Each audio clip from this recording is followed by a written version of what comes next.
6:15, latest by 6:30. Sounds good? Yes.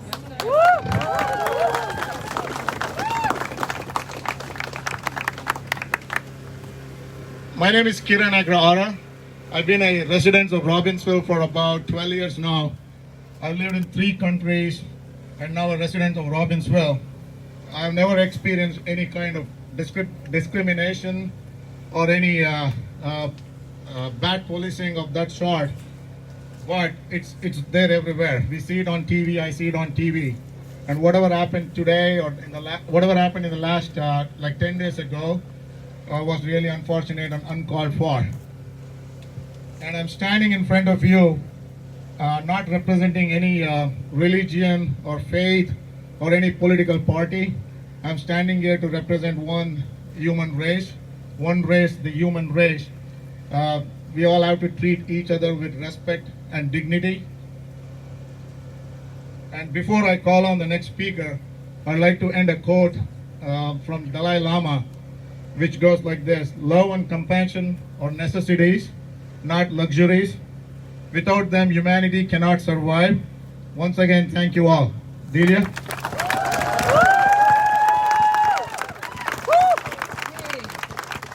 Robbinsville Township, Robbinsville! I am so impressed to see all these youths. You guys are the change, the vehicle change. Woo!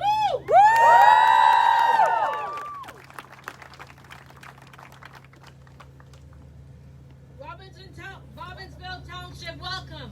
We here and we see you. Great to see so many representing our neighborhood communities standing here today in unity. Our lives may have forever been altered by recent events, both globally and here at a place where we call America. COVID-19 has scared all of us and continues until we stamp it out. Let's maintain our safety and practice the advice of our health experts. Safe distance, continue it. Likewise, the recent demise of another Black American, George Floyd, has created an impact that is being felt not only locally, but internationally. So why are we here today? We are here because of the recent event of a trained police officer's knee on the neck of a Black man for almost 9 minutes, having us revisit Black Lives Matter mantra. In unity and solidarity, we are here to say without a doubt that the life of George Floyd mattered. The life that was extinguished live before our very eyes by the knee of one who swore to protect and serve with honor. Instead, it brought dishonor to the entire law enforcement.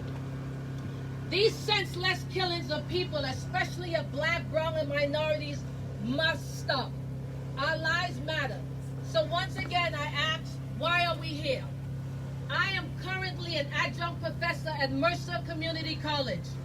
Having worked as a social worker for 30 years in the field of mental health, drugs, alcohol, substance abuse, and child protective services, I have witnessed the inequality within these systems that continue to oppress us.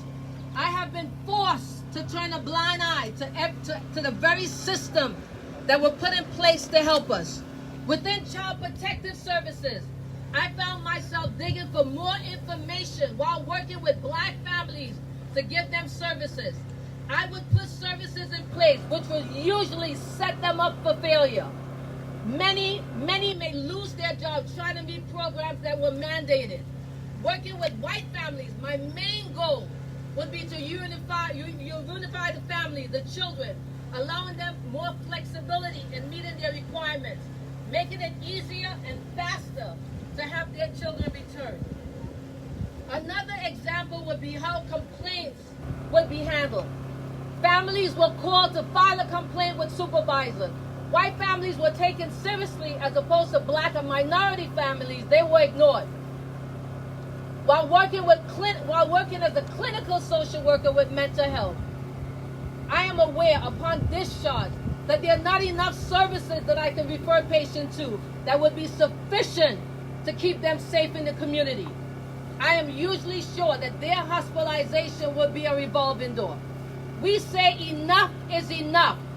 We cannot sit quietly and expect that this injustice will go away. The world looks at America for leadership by examples. We cannot continue to be part of a society that is meant to keep black, brown, and minorities people at a certain level. We cannot continue to bury our black and brown people because of the color of our skin. We are tired of many of these cases being prosecuted, and many of these cases that may end up to little or no convictions. Our historical systemic racism that still plagues our great nation must end. We are tired of openly witnessing white privilege. We need justice, we need results, we need change. Woo! As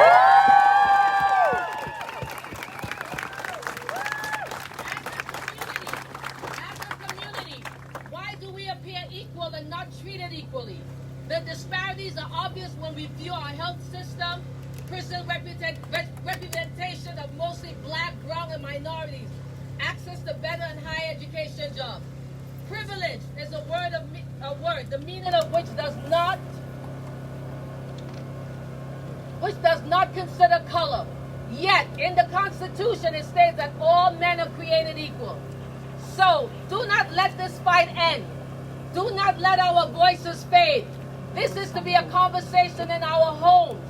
Let us take responsibility for one individual action and begin to make a difference. Let's be a vehicle for change and encourage it well among our children. Do not get weary. Change will come. Change will come. God bless each and every one.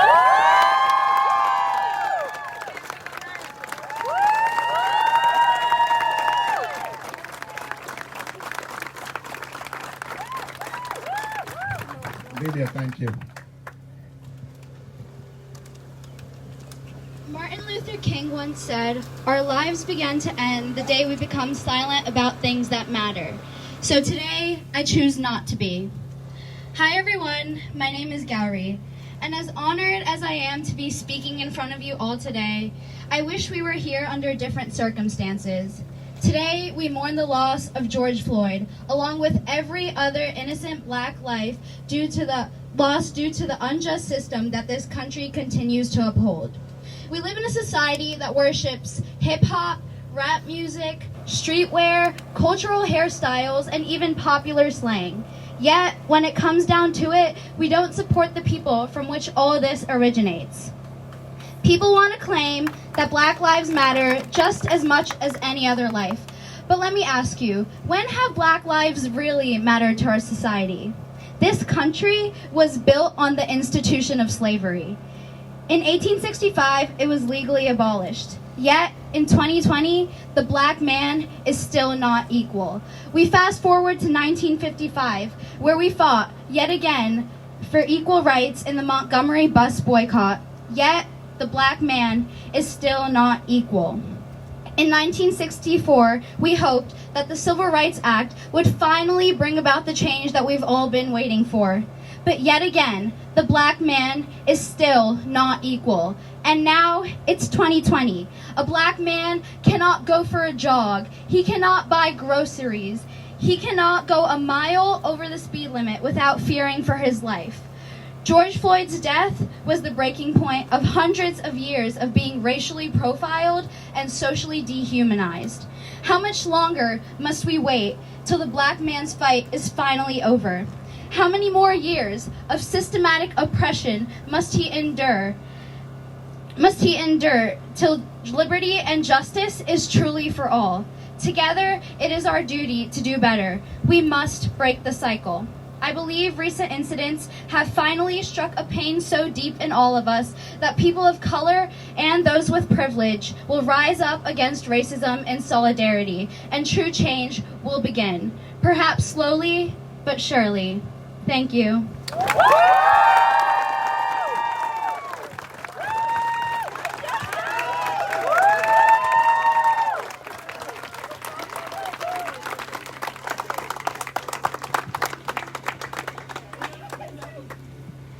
Gauri, that was great. Thank you. Anybody else in the crowd who wants to come forward and speak a few words? Be brave. Come on down. Be brave. Come on, please.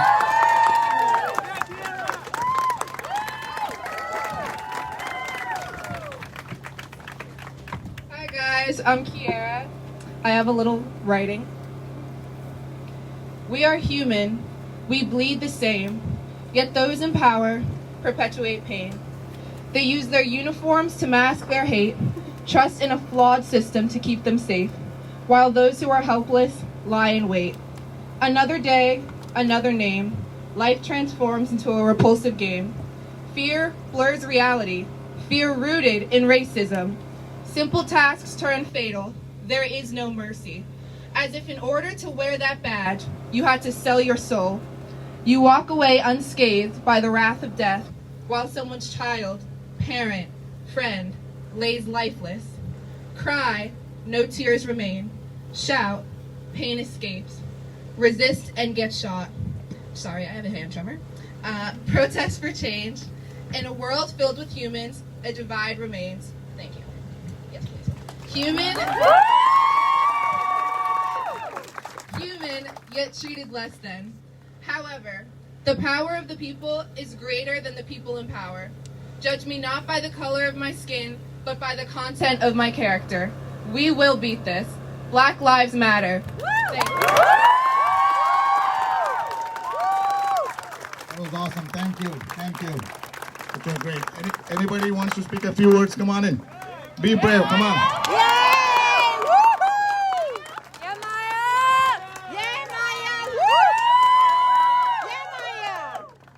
So I'm gonna admit, I'm angry. Okay, and I don't want to admit that I'm angry, but I have to because this just doesn't make any sense. And I took like this whole week to think about what I wanted to say because I knew if I spoke from anger, all I would be doing is feeding into the stereotype that they think of black people, and that's just not what I want to do. So I wrote this, and I hope it kind of gets my points across. Oppression and racism should not be what constitutes as normal in our society. Why is equality considered to be controversial? Every morning in all of our high school careers, in our elementary and middle school careers, we had to stand and listen to the Pledge of Allegiance. Every day, every student had to hear the words about a nation with liberty and justice for all. And yet, some of us stood there and knew that just wasn't the case. For anyone who believes that racism is not a problem here in Robbinsville or in the United States, let me assure you that it is. Just because it's not affecting you personally doesn't mean that it's not a problem in our community and country. After the murder of George Floyd last week, racial inequality in America came to a head. As a community and as a nation, we can no longer allow racism to continue to take away the lives of African Americans. Simply not being racist is no longer enough. You need to be actively fighting against racism. You need to stop using racial slurs in any context. You need to stop asking to touch black girls' hair just because it looks cool. You need to start demanding that law enforcement be held accountable for their actions. You need to educate yourself on issues, and you need to vote. While posting your support and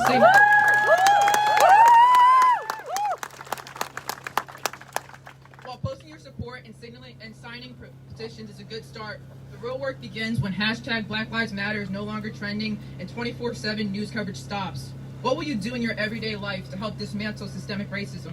Will you confront people who use racial slurs or microaggressions or make racist jokes? Will you vote people into local, state, and federal offices who actively try to combat racism? Because that's where we win. If not, then you are just as guilty as overt racists who perpetuate racism. Racism is ingrained in America, and this needs to change. It's no longer an option. All Americans, no matter what color you are, need to be brave enough to stand for what is right. And if you know somebody, or if you are somebody who is tired of hearing about people complain about racism, just imagine how us who experience racism feel.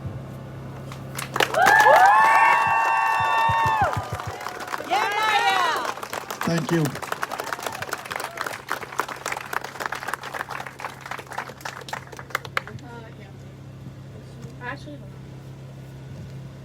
Hi guys. First of all, this is going to be really difficult for me because I'm kind of nervous, but this must be said. George Floyd, Breonna Taylor, Tamir Rice, Eric Garner, Sandra Bland, Emmett Till. Each of these names were real-life people.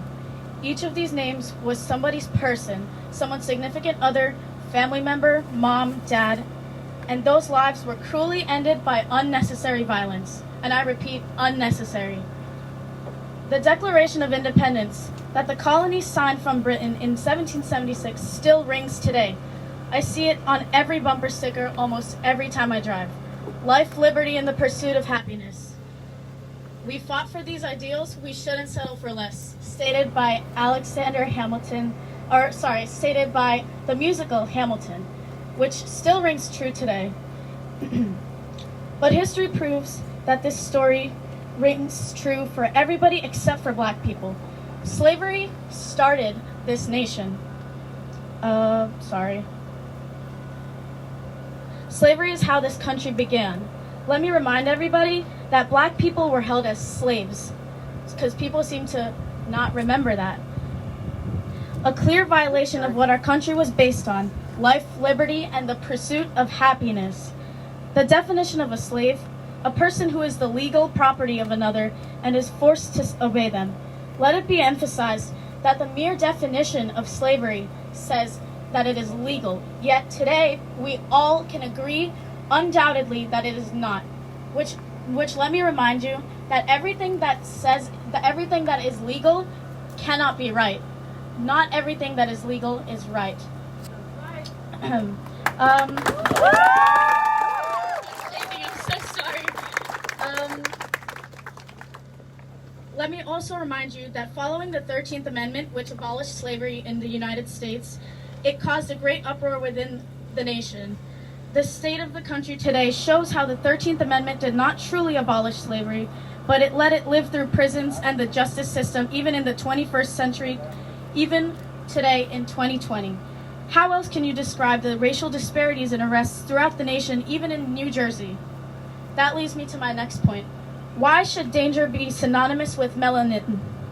Why was George Floyd, Breonna Taylor stripped away of life, liberty, and the pursuit of happiness because of the mere fact that their bodies produce more melanin than ours do? Every day, black Americans have to live in fear that their person, their mom, their dad, could be the next name that sends our nation into rightful haywire. We cannot let more mothers, daughters, fathers, and sons, and other people's people be added to this list. We cannot have more George Floyds, and we cannot have more Emmett Tills, and we cannot have more Breonna Taylors. We cannot let black children grow up with the notion that they have to fight for their liberty. We must hold the cops around the nation accountable for what their actions have proved. And countless of videos have surfaced, and it really does break my heart. And we should stand with the right side of history. And I'm going to end with one of my favorite quotes, which is, "This is not the moment, it's the movement." So stand with us.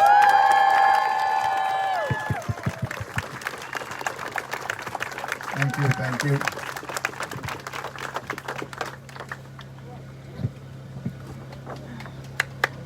Thanks, hi guys. Feels good to breathe. Guys, ever take a breathing break? I'm John Finnegan. I live in Robbinsville, right down the road here. This I'm stealing from somebody on around Robbinsville, and I thought it was excellent. I hope she doesn't mind me saying this. Hold on. A little nervous. Hannah Corbman. She posted it on Facebook, so I'm assuming this is okay to say this and steal her. Hey, Hannah! I love what everybody said here today. I think it's fabulous. I can't add anything to it. Thank you for organizing.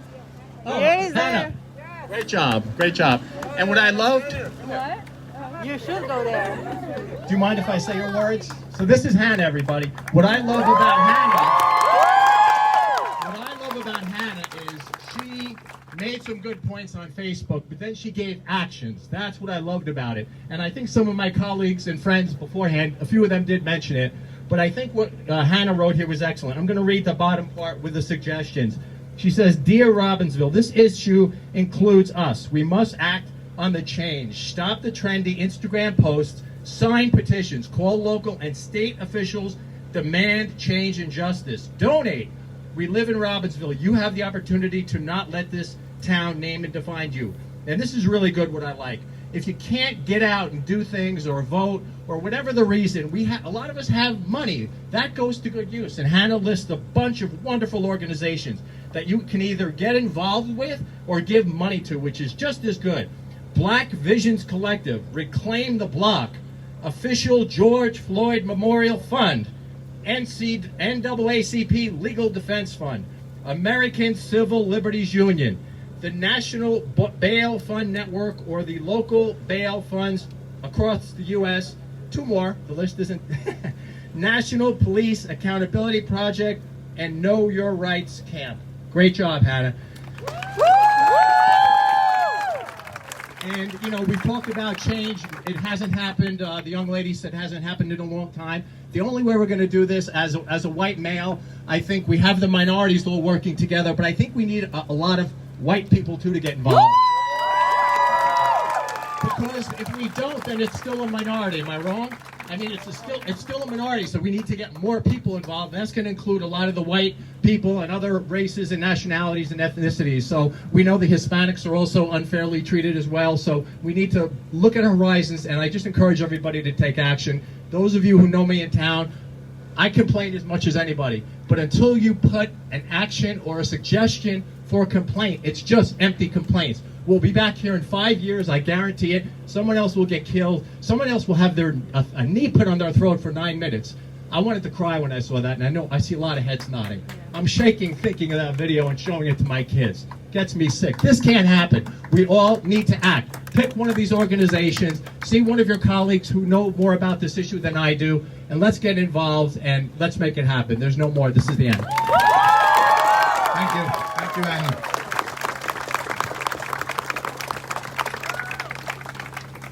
Good afternoon, everyone. Awesome. It's a wonderful Thank you. thing to see everybody here today. I feel good because I'm in my older 30s, but we're in good hands. We're the younger generation. You guys are out here. You give yourself a round of applause. I mean, it's good to see the young people understand what's going on. I will be honest. I'm angry. Just like the gentleman before said, we watched 8 to 10 minutes of a slow death. We watched the people in the crowd plead, "Officer, he's bleeding from his nose." We watched it. The pain is deep. I mean, I've witnessed a lot. I've witnessed Rodney King. I've witnessed all of it. But this one, it hit really hard, and I think it hit everyone else hard. White, black, brown, green, purple, we're all here. I'm proud of everyone for being here, coming together. It's important because it's not only the black people that should be angry. It should be everyone that's angry. And like they say, I agree, all lives matter, but all lives matter until black lives matter. Right? And no justice, no peace. I just want to say I'm so happy to see everyone out here that does not look like me. I want to thank every one of you guys who don't look like me. Because for decades, centuries, it's the same song and dance, and you kind of tune people out when they don't look like you. They're like, oh, that's not my problem. But when they hear it coming from you and you and you, it makes the world of a difference. I want everyone to do your education on history. Don't make it his story, make it history. I want you all to look up the Blue-Eyed, Brown-Eyed Experience by Jane Elliott, where you all will be able to see how she did a sample of what it is like to be a black American or a minority in America. I want you all to look up and watch videos called The Eye on the Prize. It's a documentary. And you will see what happened where my family originally is from Montgomery, Alabama, and the bus boycott. And you will see those things where peaceful protests like how we are today, in those times, we would have had dogs sicked on us, we'd have had water hose and fire hydrants all sicked on us, beaten to clubs just by standing here. That makes the difference that people who don't look like us, and the youth, once you turn 18, please register to vote. I want all you guys register to vote. Not just the presidency, like a few of you all said, the local elections, because it starts here. And the one thing I want to say, we are the human race. That's what we are. And everything will start to change individually if you go by one old school golden rule. Treat people the way you want to be treated.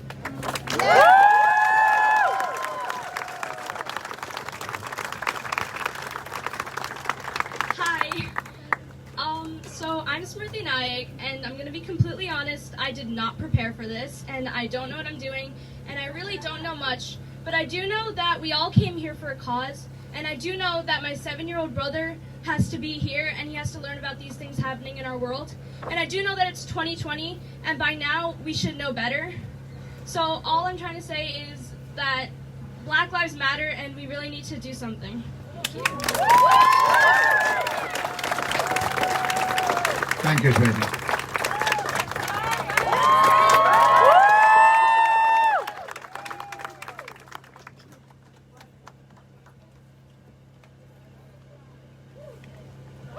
Black is beautiful. My skin is not a crime. I am proud of the skin I am in. Black women deserve love without pain. We deserve to love ourselves unapologetically. Not just because of what's going on in the world right now, but, sorry. But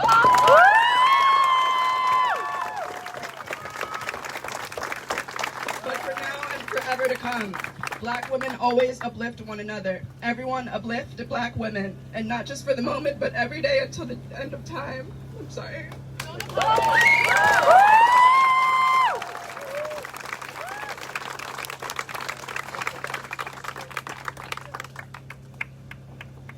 Too often, Black women lose their lives unjustly because there are still human beings in this country, in this world, that demonize people who look like me. There are still human beings alive and well today that believe because of the color of my skin. Then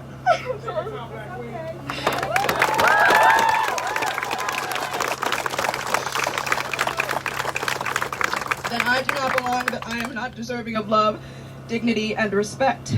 We repost a hashtag, but nonetheless, unrest continues.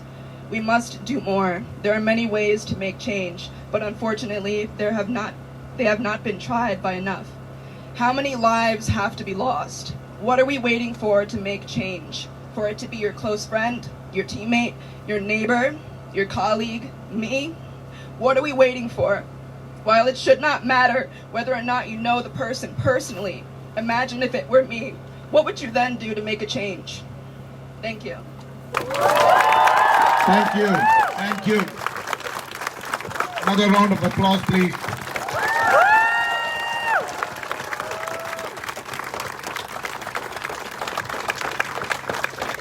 Anybody else in the crowd want to speak? Now is the time. Come on, guys, come forward.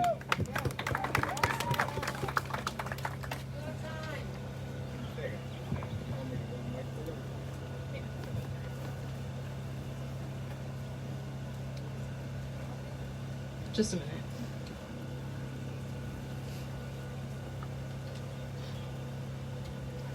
I might cry, my eyelash might fall off, but it's okay. George Floyd was brutally murdered by police officers, the people that we are taught to trust, but he was not the first one. Trayvon Martin, Tatiana Jefferson, Eric Garner, Ayanna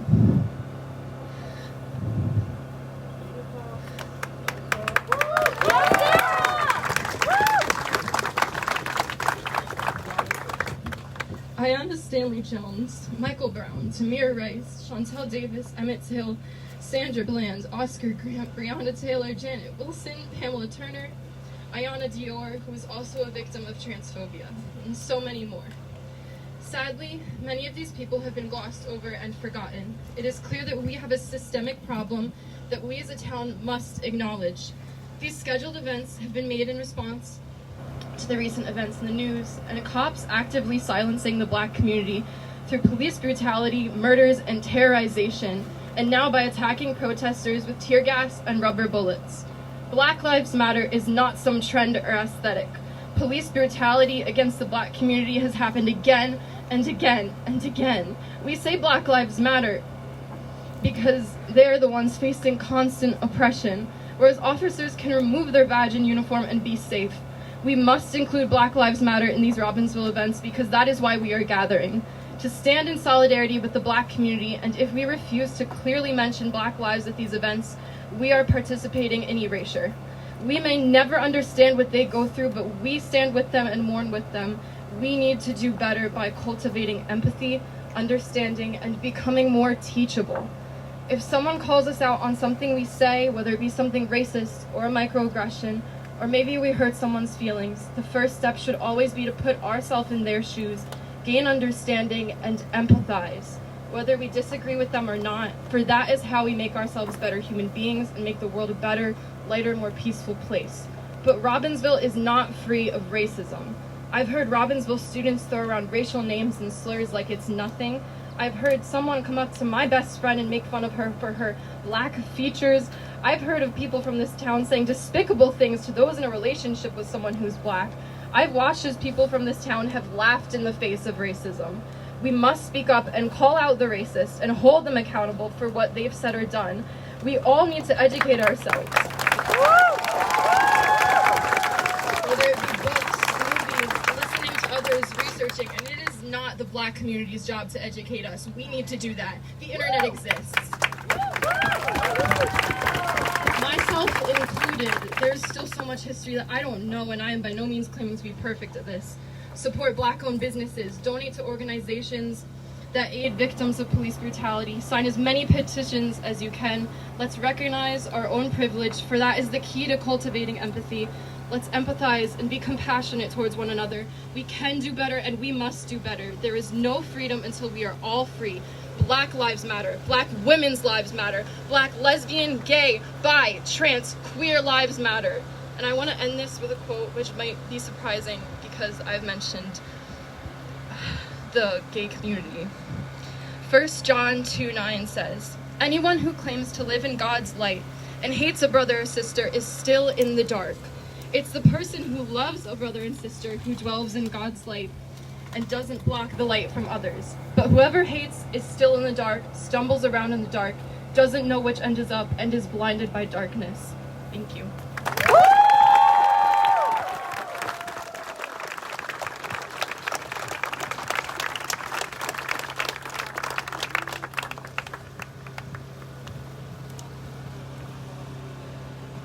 Hi, my name is Jack McManaman. I'm from Hamilton Township, just down the way. I felt it important to come here and talk today because I see all too often white people play the bystander when it comes to issues of social justice. And we can't stand for that anymore. Things have to change.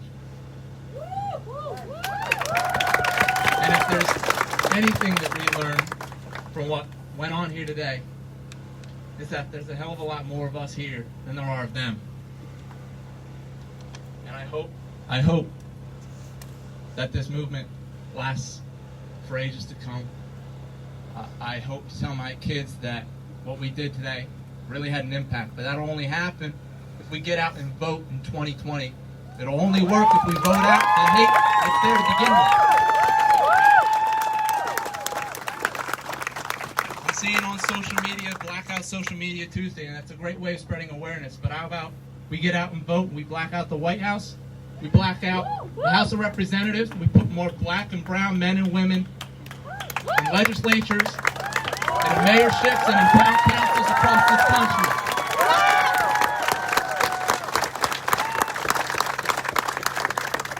Keep standing up and fighting for what's right. Black lives matter. George Floyd's life mattered. And Breonna Taylor's life mattered. And Ahmaud Arbery's life mattered. All the lives matter. We need to keep on fighting. Thank you. Thank you.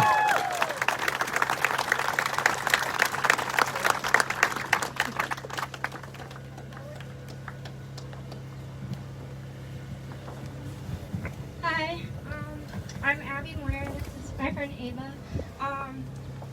So when I was in kindergarten, we learned about Abraham Lincoln abolishing slavery. When I was in 4th grade, I wrote a research piece on Martin Luther King Jr. Last year, I read the book, The Hate You Give. And now I'm reading my textbook in history class, and I'm seeing too much of what happened in the past happening now. I'm sitting in front of people get hurt. I'm watching people get hurt because of how they look. Everyone is beautiful, and everybody should not have to worry about walking outside their door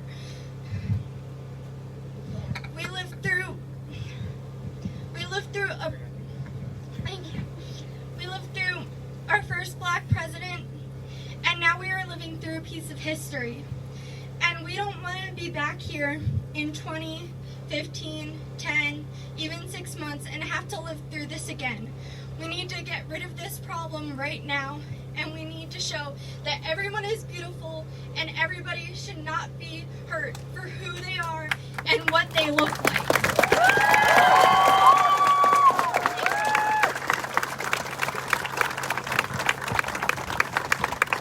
Hi, my name is Ava, and I'm a freshman at Robbinsville High School. For a long time, I've considered myself an environmental activist. I've considered myself a gender equality activist. And now I'm considering myself an activist for the Black Lives Matter movement. And as an environmental activist this year, as a member of the New Jersey Student Sustainability Coalition, I learned a lot about environmental justice. Black and brown lives were lost disproportionately to the coronavirus pandemic because they have been shoved into communities that make them more vulnerable to diseases, respiratory diseases. They are not only dying from police violence, they're dying because we are polluting their water and taking away their ability to access healthy food, and we're polluting their air, and that is not okay.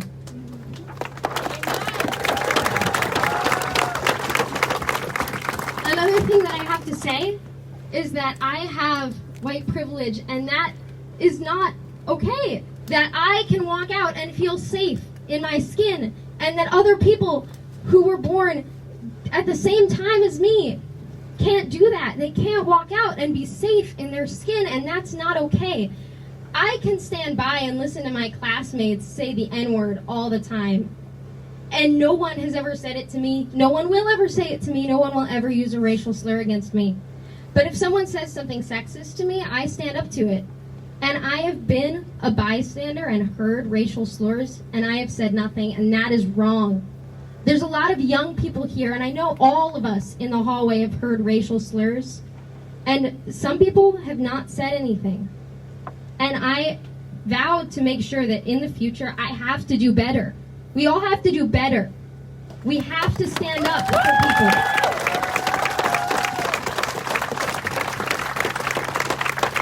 We have to stand up for those who are disenfranchised. Because if we have the privilege to do so, we have the obligation to do so.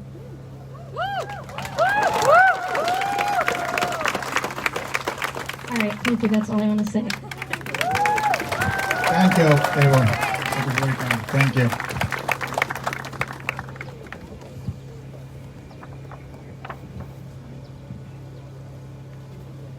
My name is Rocky. I have never seen this kind of diversity represented in Robbinsville. And these are the most beautiful faces I have ever seen in my life. More beautiful. They're the most beautiful people I've ever seen. In the past year, I've been to every single Robbinsville event. Everything. Every single community function, town council meeting, school board meeting. I want to see this kind of representation. We need to show up. We need to vote. We need to be elected to these leadership positions. And this change that we need, we're going to make it. And I see all these incredible young people. You are our future. You have the energy. I don't have the energy. You have the time. And you're going to make that change. And I want everyone to step up. I will support you 100%. Let's be that change we want to see here in Robbinsville. This that we see today, we need to see this every single time there's an event in Robbinsville. Yes! We need to see this in our school board. We need to see this in our town council. We need this diversity representation. And we will be that change that we want in Robbinsville. Thank you all. Thank you all. Thank you, Rocky.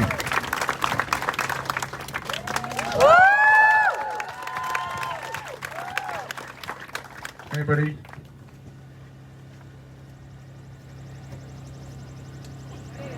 Step forward, guys. I can't see you all at the back.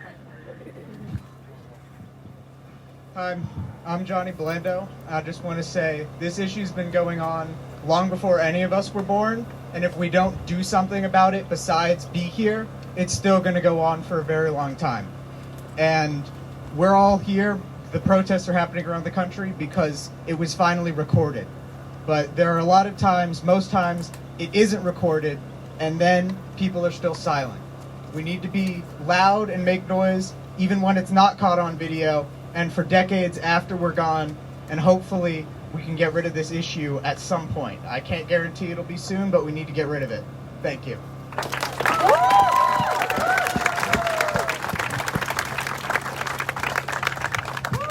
Hi, my name is Brenda Suresh.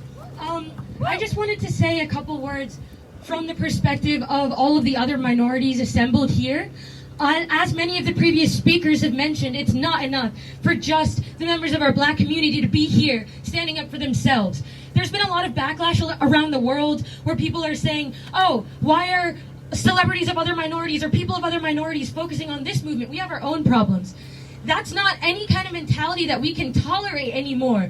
To see our own classmates, our friends, our people that we've known for years up here suffering, to see people across the internet now brought to our attention, that should shock us. All of the stuff that we're doing today is too late. If you're starting today, that's wonderful, but we're already too late. We need to be joining this with the idea that we're making up for lost time. The fact that systemically these people have been put down for so long is not okay at all for any of us to be accepting. And it is our duty to support the people around us. We need to acknowledge that we are not perfect as woke or CP as we may claim to be. We make mistakes. We need to apologize for that. I've made mistakes when I didn't know, and my friends have corrected me. And then from that point onwards, we need to take whatever we have in us to get better every day and to stand up for the people around us. If you can't go out and protest, if you're at home because you're autoimmune, compromised or anything else, now is social media is the time for us to use that and not to post a black square, but to post things to do. Jack, standing right here, has been sending around petitions for people to sign to make real change. These are the things that we need to be doing. I personally didn't use my social media much before because I'm not good with technology, but this is the moment when we need to step up and take advantage of the platforms that we have. And every single time that you may see somebody else around you, something that is said to them or done to them, speak up. Don't stand by. If you don't look cool, who cares? You will be cool in the long run. You will be the one on the right side of history. And I want to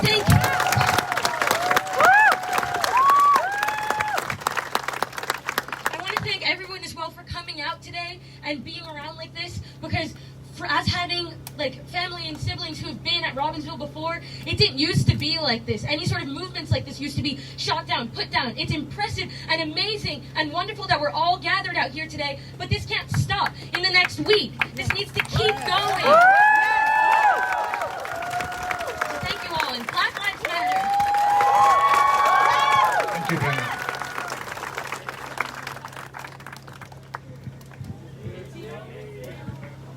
Yeah, I was thinking about it.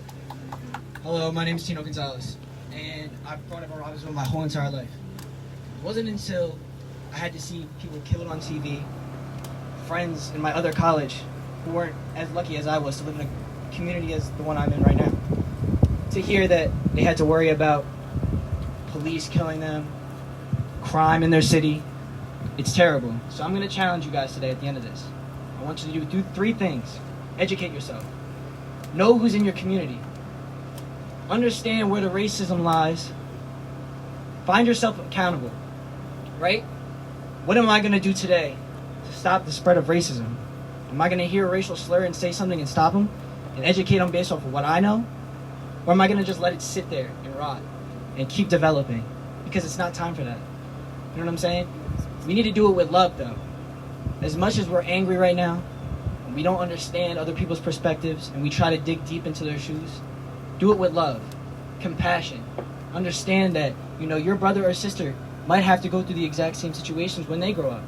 I'm not here to say that it's gonna stop right away, but if we develop and understand each other and kind of dig deep for whatever we believe in, we could do something about this. Because I'm tired of hearing things in my own community, kids blasting music with racial slurs in it that don't really understand what that actually means. So I challenge all of you here, leaders, everybody here is a leader right now, right? I challenge you. you hear something wrong, say something like the sign says. Spread it with love, not hate. Hold yourself accountable and hold others accountable as well. Don't just think because your voice isn't big enough doesn't mean it won't impact somebody. Your voice will touch somebody, and their voice will then touch more to come. That's all I have to say. Thank you.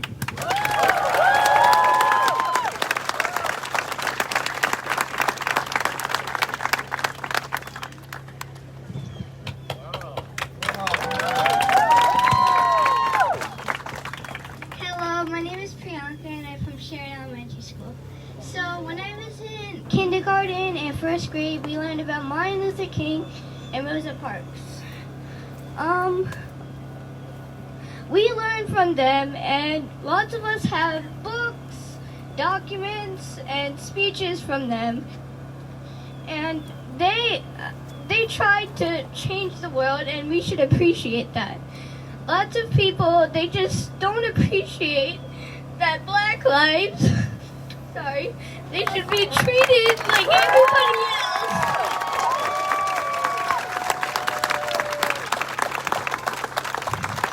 And I think everybody should be treated equally, and that everybody should be treated like how they want to be treated. Thank you.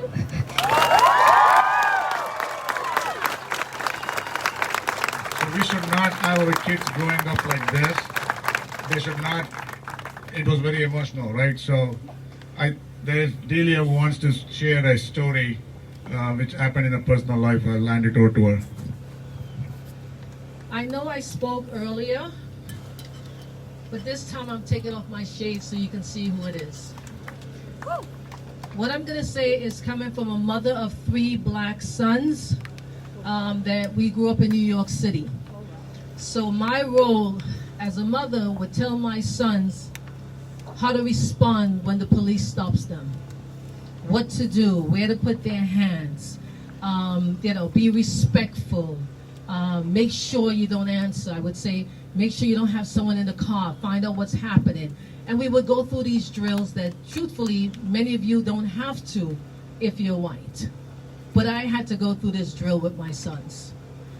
But the one drill that I didn't go through, because I'm not thinking that I have to go through, is how do you leave your job and have police officers come after you? Okay, what do I mean by that? My son worked at the time in New York for a group home of special young men with special needs. So he's leaving the job, and he's on the step, and he's calling me to say, "Mom, I'm leaving now." And while he's calling me to say I'm leaving my job, 2 Caucasian officers, run up, push him back into his workplace, threw him on the ground, beat him up in front of his all the clients, and said to him, "I saw where you threw the gun in the backyard." Literally put the gun to his head, and all he could say, "Mom, there was one that literally wanted to pull the trigger." Beat him up, wouldn't stop. His back is still, every so often, he still complains. I couldn't educate him about leaving your job. Why would I think about saying, well, when you leave, I can't educate that, But when he sees the police, he's still traumatized. They love to just, do lawsuits and, we'll pay you. You can't take away trauma. You can't pay for trauma, So he's here today. He wanted me to say the story. But Job, I'm going to put you on the spot. Can you just come up so they can he's right there. Just put a name to a face. And my son survived it. Just put a name to a face. So I'm out here because it's real to me. It's real to me.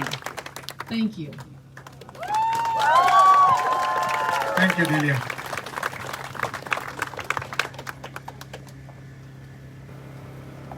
So should we keep going? Is there anybody else who want to speak? Come on up.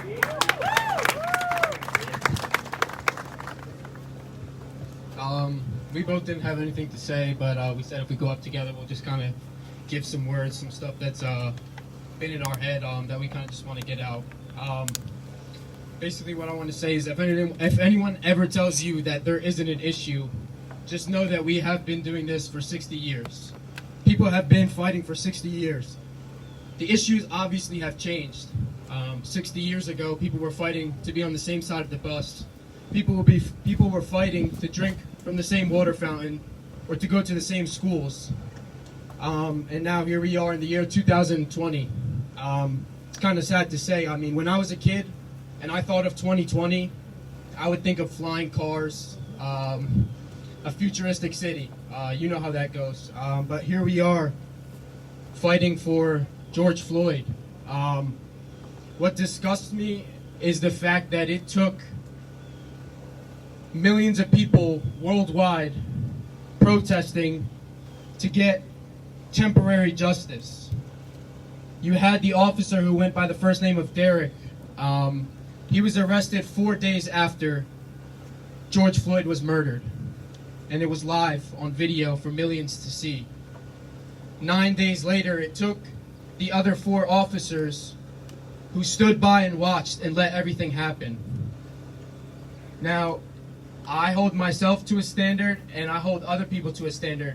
And I believe that as a police officer, when you swear an oath to protect and serve, whether those 4 officers put their knee or not on his head, they still witnessed it and they still didn't step up. And I myself, if I sit back and I watch this video and I don't step up myself, I have failed as a human being. And I hold myself to that standard. And at the same time, I believe that not all cops are bad. They're here to protect us.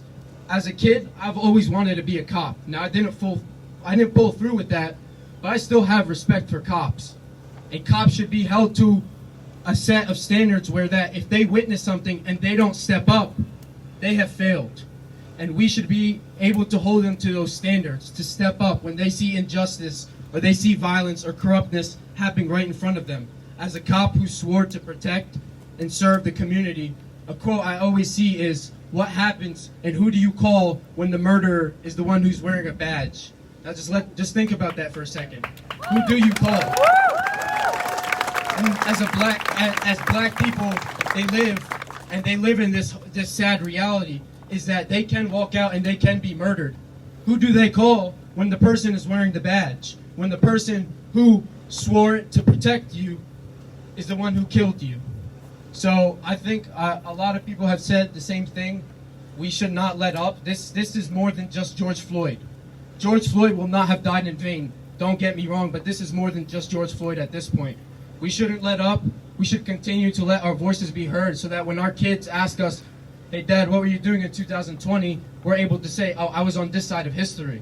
We don't want to say we didn't do anything, because we sit here, like the little girl said, and we read about Martin Luther King and all these people, and we think, how can you be on the opposite side? Let's not do that again. Let's be on the right side this time. Thank you.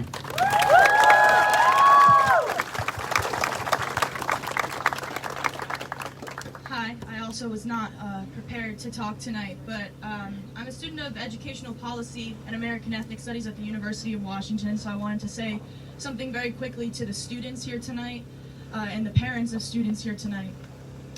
I know probably a lot of you probably feel powerless right now. Maybe you're not 18 yet, you don't have the you don't have the ability to vote yet. You don't have maybe not enough money to donate to different types of causes, but I want to tell you that the one thing that you do have is you have your narrative and you have your peers and you have the environment around you. So I encourage you, if you are someone who carries dominant identities and you're white and you have these enormous amounts of privileges, listen to your peers. Pay attention to their narratives, learn from them. If you are a person of color, if you are a black person, share your story, share your narratives, and make people hear you. And if I bet every single student here tonight knows somebody that's not here, ask them why. Ask them why they're not here, and if they say, "Oh, I'm just not there yet," help them get there. Share a resource with them to help them get there. Make sure the next time they're out here too. Start that conversation. Because you guys do have power. And that's all I wanted to say.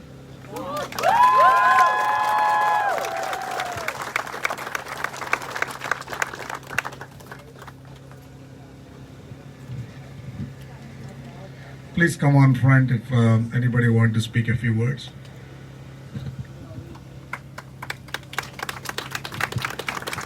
Hi, my name is Ali. I've lived in Robbinsville for 22 years of my life. So, I just wanted to say, it's easy to watch a man be killed in cold blood and say that's wrong. It's easy to say racism exists in America, but it's not easy to say racism exists in Robbinsville. It's not easy to say, you know, we need to work on our police force. We need to work on our own communities. It's easy to say all lives matter. It's not easy to say Black Lives Matter, although it should be, right? So when you're elected officials, when your school board, when your mayor, Dave Freed, makes equivocations and says, oh, well, we need to work on all people. We need to unify and give out these meaningless platitudes. We need to step up and we need to be relentless in our efforts to make sure that he acknowledges the problems and he acknowledges and he listens to people of color when they tell him that they've experienced racism. His silence is violence, and silence of all officials is violence. So we need to be out there, we need to be relentless in our approach until everyone can say unequivocally, Black Lives Matter, Black Lives Matter, Black Lives Matter. That's all I wanted to say. Thank you.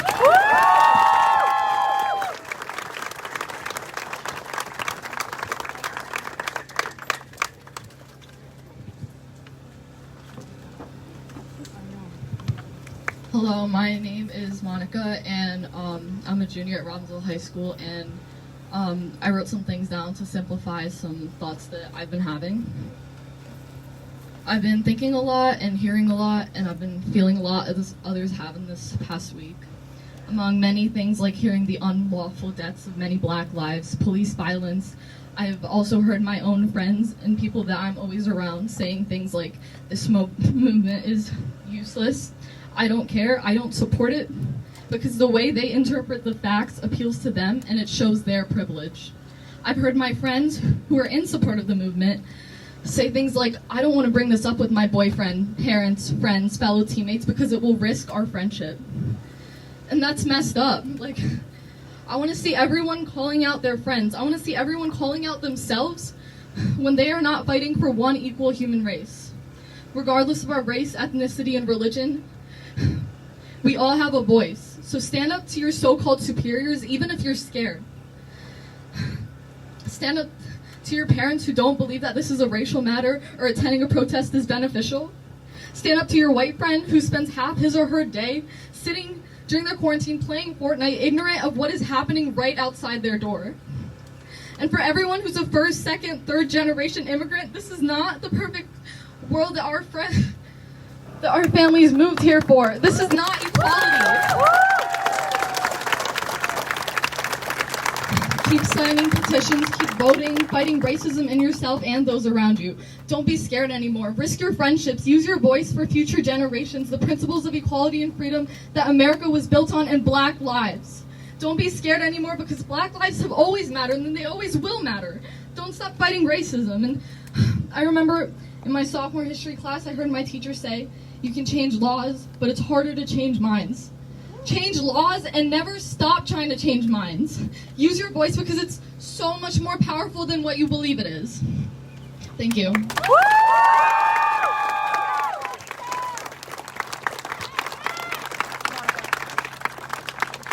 I hear people talking about George Floyd, but that's not the only one.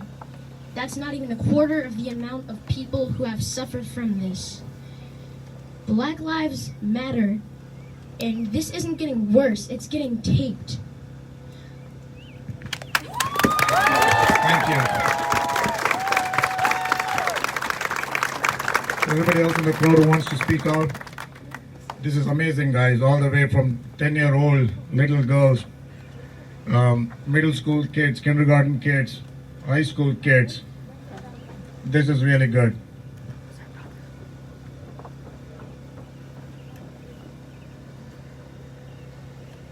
Okay,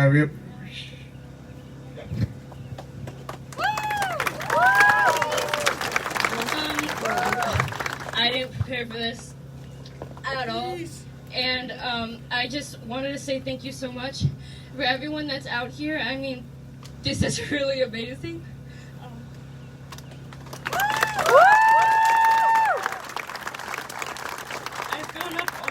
being a minority in a group, and just seeing everyone out here supporting this movement is just amazing. And I just wanted to thank all of you so much for being out here.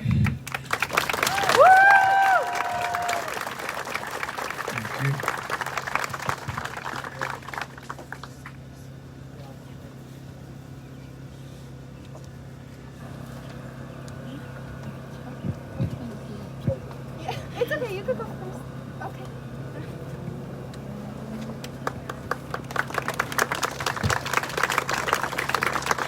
Hi, I didn't write anything up, and I'm a very anxious public speaker, so I apologize.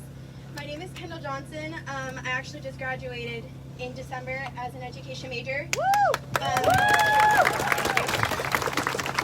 got really nervous to come up here because, like I said, I am anxious at public speaking, but I just wanted to talk about, I had a class, and this really sat in my brain and just still sits here. We went over, is that better? Okay. We went over when is the best time to expose young children to controversial topics, like racism, all the different movements. And I just sat there thinking, why are we censoring anything in education? Because education is key and is power to everything that is going on. And the fact that most of the stuff that is going on right now is because people are ignorant, because they haven't been educated correctly and haven't been given the truth because we're too scared to expose them too young. They say the youth is the future. So we have not even the right. We have the duty to teach our young children the truth of the world so that they can go out, just like every single young person that I see standing here will go out and make the difference, because that's the only way that things will change. And that's just what I wanted to say.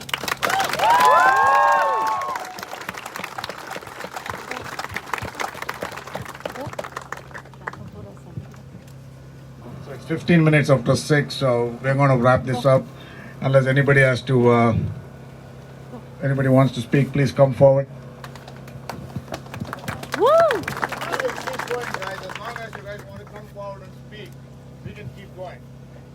Hi, my name's Samira, and I'm only 14 years old.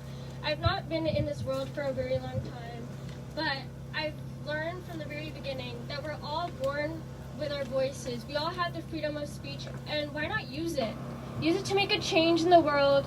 And we not only have the choice to do it, we have the obligation to do it. We have an obligation to make sure everyone is treated equally, because Black lives do matter. Thank you. Thank you.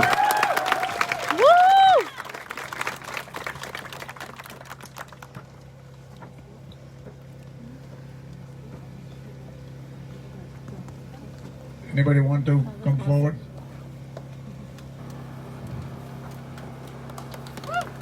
I'll keep calling out unless you guys have to come forward. I was actually not planning to speak, but I had to, because I have my brothers and sisters all over here, and it's my community. I live here in Robbinsville. My name is Kareem Raif. And I've been here since a long time ago. I wanted to say just a personal bias. Let's start with myself. I call it the man in the mirror, and look at yourself. Look at yourself at school. Look at yourself in your playing basketball, in your courts, in your work, in your communities. Think about yourself. Think about your personal bias. How can I change? It's it's a great organization that we can join, but you have to look at yourself in the mirror and say, what am I doing wrong? But really, enough is enough. It's not about George Floyd. It's about all the black, white, green people who died because of bias, because of racism. And we got to stop that. It's 2020. For God's sake, it's 2020. We got to make a change. And it starts with yourself. Look at yourself in the mirror and say to yourself, what can I do to change? I'm going to look at myself in the mirror. I should have, but I have not. And it's going to change. I'm going to change with myself. And it's time for you to change. Thank you. So speaking of change, it just reminded me of a quote from Mahatma Gandhi. Be the change that you wish to see in the world.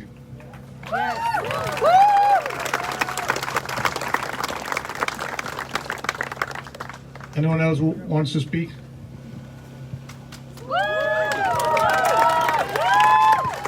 So, I know I already spoke, and I think it's crazy about the fact that we have to have a movement in the first place to say that my life matters, or his life matters, or her life matters, or my sister's life matters. But I feel like we can all feel that this time it's different, that there is something different about this time. Like 60 years ago, you could see the majority of people who were protesting for a basic human right all looked like me. And now, all over the world, not just America, there are tons of people protesting because they're like, we need to do the right thing. Ever since humanity has existed, we, for some odd reason, as a human race, believe that we can treat people differently because they don't look like us. So, I want everybody to just, when we leave here, to when we go to college, when we go to work, even if we're just like walking down the street, to make sure that we're all trying to treat people equally and making sure that everybody around us is trying to treat people equally, because this should be the last time I should ever have to look at a history book and see that there had to be another movement because somebody didn't believe that my life was worth it.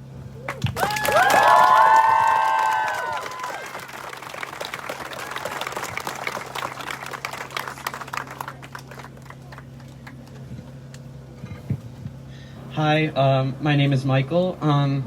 I just wanted to say a quick story. When I called one of my friends back at Oberlin, college I go to, and I was just checking in because of all this and just making sure he's okay. And he told me he's a runner. He is on the track team at Oberlin, and he was telling me that he's scared just to run outside and be able to go running without something happening. And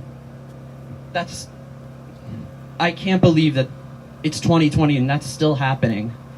It's not right, and this needs to change. This is so great seeing everyone here supporting this. Black Lives Matter.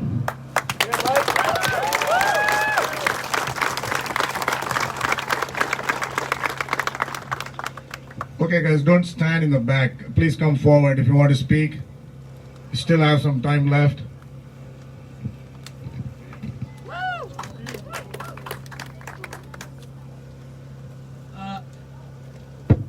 Hello everyone. I just wanted to say that it's really nice that everyone's out here to support this cause. And I just wanted to say that one day I hope that we can all live in a world where we don't have to experience anything like this ever again. Thank you.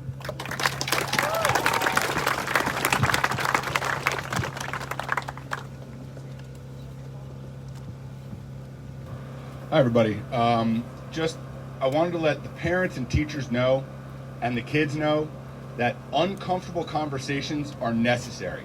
And that if you're not going to have them, you're not going to progress. I'm a local teacher not in Robbinsville, and my kids come in every day to have uncomfortable conversations. And when they look at me and they say, Mr. L, I hate white people. And I sit down and I say, okay, let's talk about that. Not, how dare you? Not, don't say that in my classroom. There is no censorship in my classroom. And all uncomfortable conversations must be had. Thank you, sir.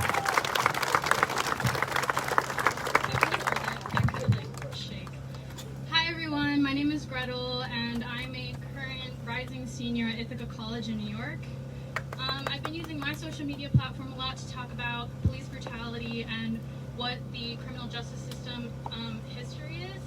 I've also gotten a lot of backlash from white people saying how, but not all cops are bad, there are good cops, my dad is a great cop, he's very nice.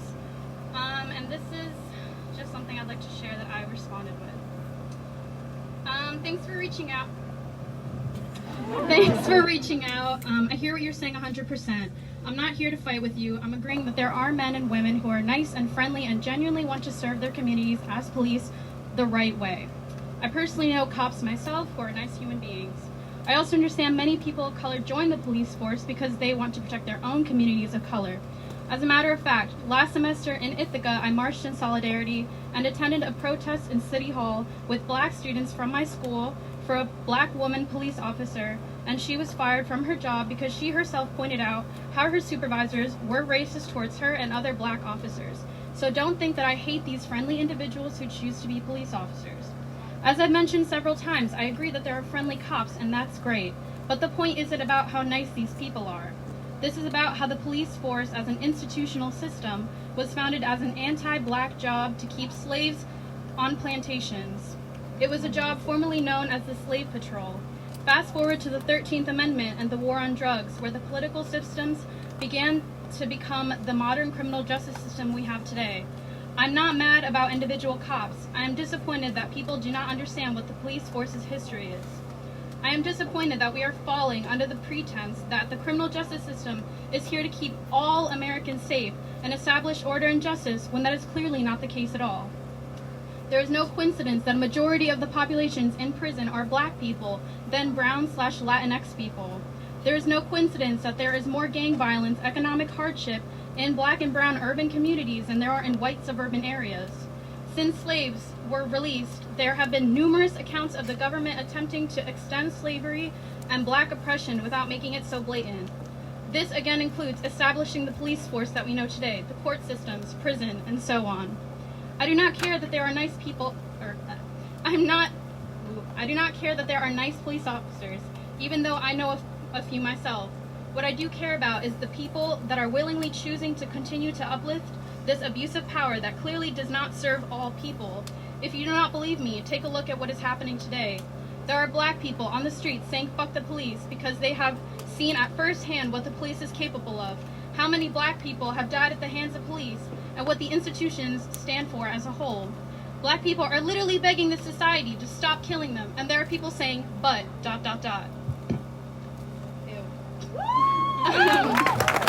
riots will continue and only get worse, as they should. Black people have the right to tear down and burn what this country made them build for free.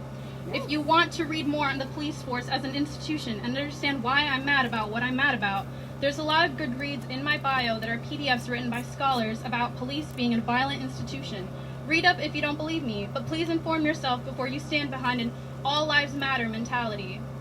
If you're unsure about specifics, ask yourself questions, but most importantly, listen. Now is not the time to upstage millions of black voices that are fighting for their lives, their children's lives, and their futures. I'm merely pointing out the fact that as are millions of other people, including scholars from several years ago, the system is broken. It was never meant to serve black and brown bodies, and unless there is a radical shift, these riots will continue to happen and only get stronger. Again, this has nothing to do with the friendly cop in the neighborhood and everything to do with what the badge means. I hope this helped.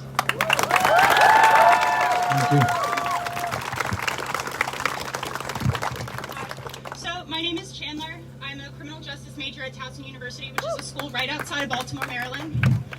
I believe that my education at that school, because of where it's located, has really shaped me since leaving Robbinsville and the bubble that we live in here. And I've heard a lot of people talk about the criminal justice system. And I think it's important to know that while slavery was abolished, it has not been abolished because the 13th Amendment, which abolished slavery, made it legal for people to still be held as slaves if they have committed a crime. And I think that's important because all of these people who are going to prison are mostly people of color, and therefore they are disenfranchised, which means when they are released from prison, they cannot vote, they cannot find housing, they cannot find jobs. It makes it nearly impossible for them to try and, initiate this change. They're not able to vote for people to get them out of office. They're not able to find jobs to support their families. And I just think that there needs to be reform in the prison system as well, not just in the police system and in the criminal justice system.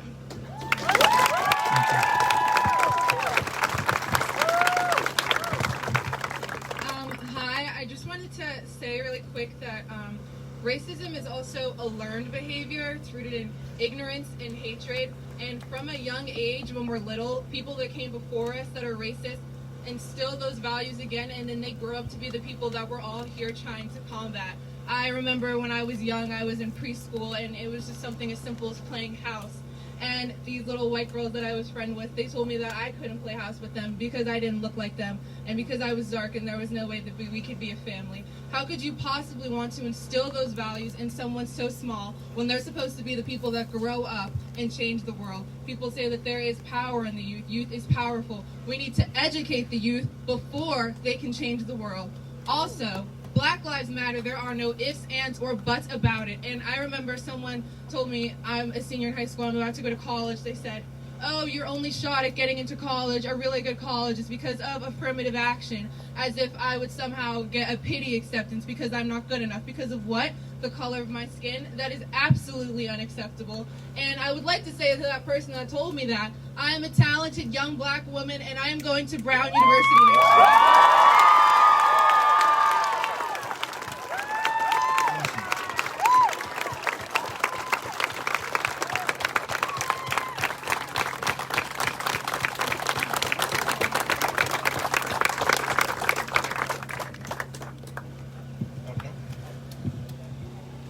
Okay, thank you all. We're going to wrap this up now.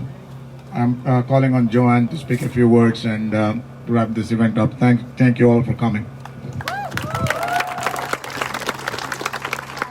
I'm Joanne Phil-Weber, and I'm president of the Homeowners Association of Washington Estates, which Deirdre and Kieran and many of you are part of.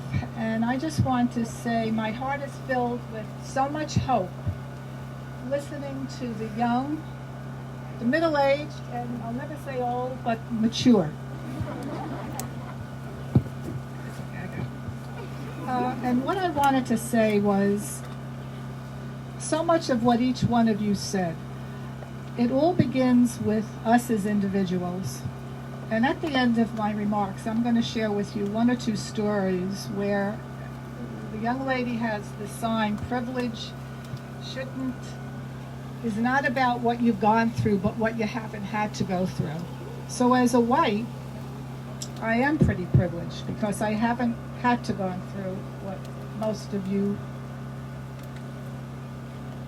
blacks, Asians, Hispanic, Indian has gone through. Now, you could have whites tell you that they've gone through some traumas, and that's true, but for the majority, it doesn't hold the case. People have spoken about opening up minds because nothing starts without the mind being opened and the heart. And what people don't understand is what happens in the mind is what transfers to the heart. It doesn't work the other way around where it's the heart and the mind. So unless we open up our minds, and how does one go about doing that? You have to experience different things in life and you have to put yourself out there. And I say to the young people, put yourself out there. Words are important, but it's the actions you do. And if you're at school, if you're at a job, wherever you are, even within your own family, you know, I have friends who have educated, and the children have educated them because they're learning so much in the world. When I was growing up, children were to be seen and not heard. I'm of another generation. So when I hear you guys speak, I am so filled of hope and promise. And I can promise you things are going to change here in Robbinsville because each one of you are going to make a change. Our community is a small community. It's a community of 25 beautiful homes. We are privileged to live in these beautiful homes. We're in the rural side of Robbinsville. We have beautiful landscaped homes and we feel free. Wonderful. But I have to tell you, our community of 25 homes is made up of blacks, Indian, Hispanic, Asian, and whites. So none of us are minorities. We're of equal footing in that community. But what we've tried to attempt to do is to get to know each other, but more importantly, understand each other. And we all know that we have differences, and it's not just the color of our skins, it's what we believe in, it's the experiences we've had. But in our community, we try to coalesce and understand each other. I'm a white person invited to a black person's home for dinner or to a party. I don't feel out of place. They come to my home, they don't feel out of place. But we're learning from each other. our Indian community. They're fabulous cooks, and we'll go to their homes and we share in the beautiful food, and food is that emotional thing that brings us all together. And so you have opportunities to touch each other's lives, and I would say to each and every one of you, young and old, trust me, you can make impact in the lives of people you are around. I am a perfect example of that. I have been blessed by having a career at Johnson & Johnson, and I share this with you because my most memorable experiences came through that. I'm now retired, but I had the privilege of working for a company that was very far ahead when it came to diversity. I was in human resources, I had to deliver diversity trainings, I had to deal with employee relations, but it was a company that cared. It wasn't just profit, it was the people that were important. And as an employee there, you learn a lot.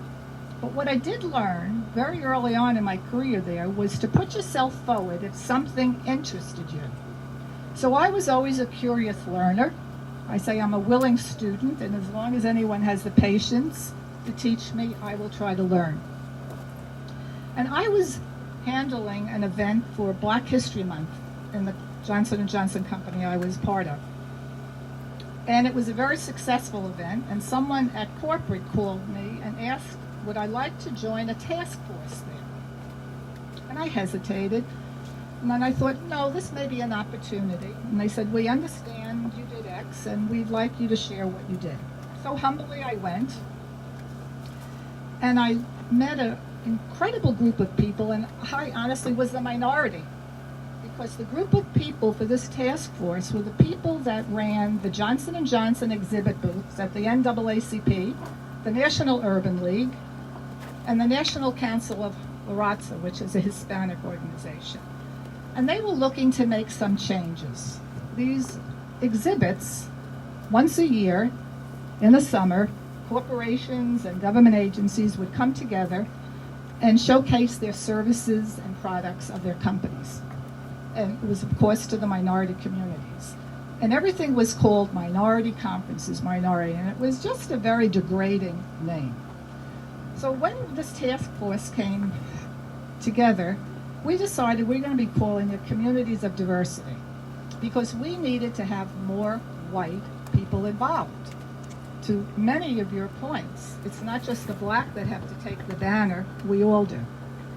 And so we opened it up, and we had companies, Safe Kids, and there were a lot of white people involved in that company. And making a long, long story short, over the course of 15 years, I was asked to take on the exhibit and manage it. And I thought, do I really want to take this on beyond what I was doing? And I said, yes, I would. Well, that was my fertile learning ground, because I learned what it was like to be part of a community that hurt so much. People were very open when they would come up to our booth. They'd want to share with us certain things. They'd want to learn about the product. But I learned so much about other cultures. And from that, I was invited to an executive meeting in one of the hotel conference rooms. And I went in, and I quietly went to sit down. And I was the only white person in that room. And there were about 15 black people. 15 black executives, and I quietly sat down and I listened. And they had invited me to speak about some opportunities I thought perhaps could help them. So I was very, very silent, and I sat next to a large black man, and he hits me on the knee, and he said, "Are you okay?" And I said, "Yes." He said, "You know, we're not really any different than you are." And I looked at him and I said, "May I ask you, why did you make that comment?" He said, "I don't know if you feel comfortable in this room. You are the minority." And I said, "Honestly, Jesse," his name was Jesse, "I don't feel uncomfortable." I said, "I'm quiet because I'm learning from you. I want to be respectful of what it is you're going to teach me rather than me put my thinking in place." And he turned to me and he said, "That's a very unusual word to use and say to a black person." And I said, "Excuse me?" He said, we typically don't hear the word respect because we're not given respect. Do you know, I hurt at that moment. It's so vivid and clear in my mind. I could remember the faces of all of those black people in that room, and I wanted to cry for them. And I thought, how could someone not hear the word respect? Because people don't respect them, they said. So that was a memorable instance, and I remembered putting myself out there, and I wasn't successful with a lot of things, but I was part of that group, which I cherish every day of my life. The second story was, while I was in human resources, I had a marvelous black female executive was my boss. And we were going to a conference in Amelia Island, Florida. It was a human resource conference. And she said, before we travel, I want you to know you may see some expected things when we reach Florida because you're with a black female. And I said, Nola, what are you talking about? She said, I don't want to share anything with you. I want you to experience it. So we go into Amelia Island. We get out of the taxi, and we both have luggage. I take my luggage, and a bellman comes. No, ma'am, let me take your luggage. He takes my luggage. Nola is standing there with her luggage, and I said, sir, the woman I'm with has luggage. Can you please take her luggage? He said, no, she will have to wait. And I thought, well, I go with him, and I see Nola still standing there with her luggage. And again I said to him, sir, this woman has luggage. He said, we will get to her. I said, no, sir, you put my luggage down, you go and you pick up her luggage and you bring her here with me. We're traveling together. He reluctantly did it. We go to register. We're both in the same room because she asked if she could share a room with me. The corporation was trying to save money, so rather than everyone have individual rooms, and she said, do you mind? This is before. I said, absolutely not. So we shared a room. They take the luggage up. They go to the room. He opens the door. He takes my luggage in, and he leaves her luggage outside. It was so blatant that I was appalled by it, that I was hurting for her, and she tried to make a joke of it. But after I again pressed this other bellman to do what he should have done, we went into the room, and she had tears in her eyes, and I cried with her. Now, this is a feisty black woman who had a reputation of being fair and equal in everything she did. And here she wasn't being treated equally. She said, wait, this will get better. We have a meeting at a country club in Amelia Island, and we're meeting a J&J executive, and I think we may have a little problem with you taking me there. And I said, why? She said, wait. So we go, we get there. They seat us on a beautiful patio. It was a very hot, blistering day, and as we're sitting there, these bees are flying all around. And I'm allergic to bees, so I said to the waiter, can you please place us inside? You have a beautiful room inside, a dining room. He said, oh, I'm sorry, blacks are not allowed. I said, excuse me? He said, I'm sorry, we could keep you on the patio, but we cannot take you in there with her. I said, let me speak with the manager. So the manager comes out, and I explained to him, I'm allergic to the bees, but it's not about me, it's about my colleagues. There were 2 white women and 1 black woman. We would like to be seated inside. He fought back and forth. I insisted. So he said, give us some time. We go inside. They put us in a little corner. So they brandished us away from the rest of the restaurant, but we got our feet inside. So I share with you these experiences because I have never had to experience racism, but I saw it through my own eyes. I felt it because I felt her pain. And ever since, and this goes back 20 years, I have fought for what I thought was right because I want people to treat me the way I should treat them. Nobody is different. Nobody is better.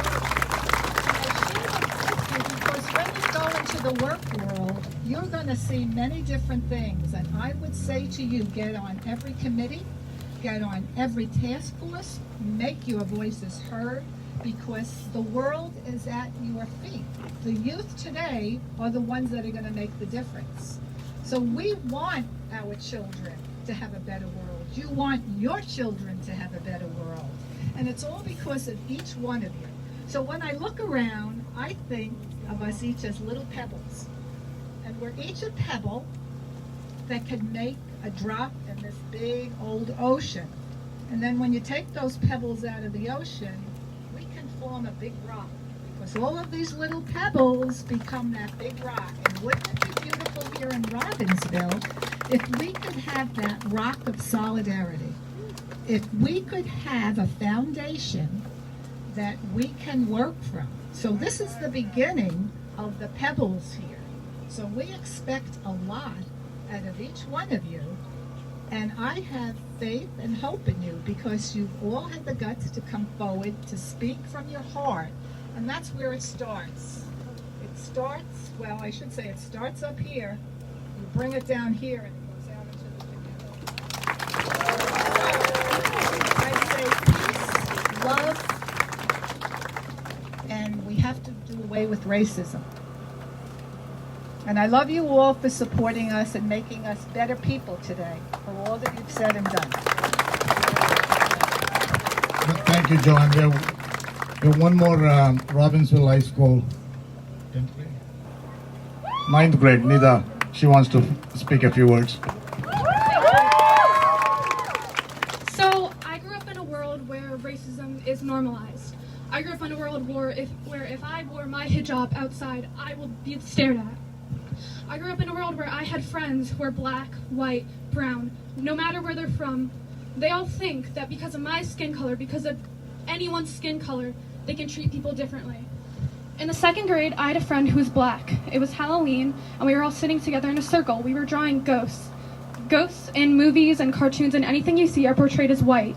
We all drew white ghosts, and a little white girl turned to my friend and I, who are both people of color, and said, "Why are your ghosts white? You're not white."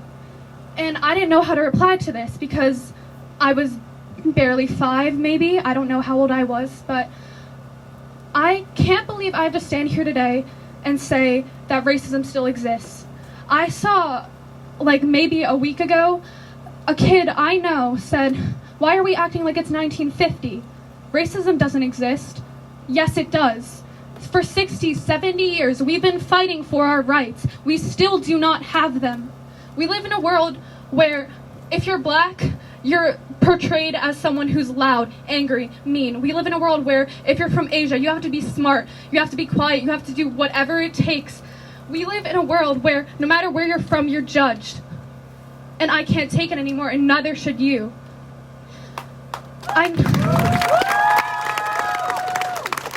It's hard for me to stand up here today because I've always been shy, and as I've grown up, I've tried to be more outspoken, and every time I do, I get shut down.